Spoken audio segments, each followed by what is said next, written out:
This is Revealed Glory Vlog 6. God's glory is more spectacular than anything in this universe. It's more spectacular than the sun or just anything else that we'll be able to see with our eyes.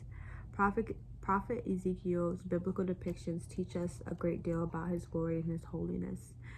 Through chapters 1 through 3 and 8 through 11, there's so much imagery in there that helps us to understand what the power of God might even look like, and just the holiness of God that he actually calls us up into for us to experience his glory. So many Christians admit that there's complexity in Ezekiel's visions, but it makes sense because his glory is kind of hard to articulate. So in chapter 1, verses 4 through 14 and verse 26, it helps us understand that God's glory is hot like fire, it's brilliant in color, and it is just mighty in stature. But through his vision, there were the 4 creatures with the 4 faces and 4 wings, and they held up just kind of like a platform pretty much, and they were quite significant, but they weren't as important as the main the thing that hovered above them. It's written like this: and above the expanse over their heads there was the likeness of a throne, in appearance like sapphire, and seated above the likeness of a throne was a likeness with a human appearance. And upward from what had the appearance of his waist, I saw it as it were gleaming metal, like the appearance of fire enclosed all around. We know this as Jesus, and it's so amazing that we even see this in Ezekiel in the Old Testament through a prophet, that the glory of God is through Jesus. Theologian Christopher J.H. Wright also says that the throne represents power and authority. And we know that through Jesus, his life, his death, and his resurrection, that his name is above every name, and he holds all the authority because it was given to him by God.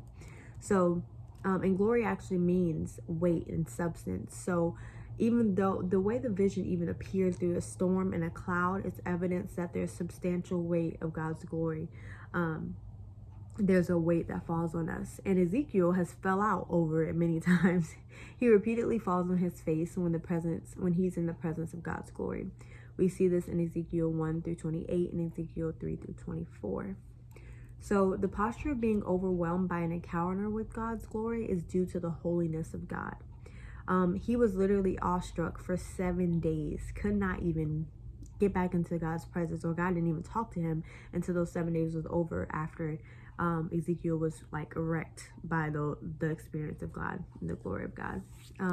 We also learn that God speaks to us in these glorious moments. Ezekiel in chapter 3 verse 24, he fell on his face, but then the Spirit entered him and set him on his feet, and he spoke to him and gave him instruction. So we see that often when God shows up, he's going to speak to you as well about something. And yeah, so one other thing that really stood out to me is that the more Ezekiel experienced God's glory, the more he recognized it and surrendered to it. So Christians should know God's glory, and we should recognize it when it comes. Holiness is just so important to God, and his glory is by his holiness and by his righteousness.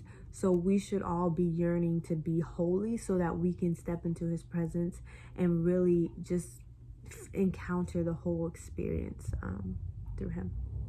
Amen.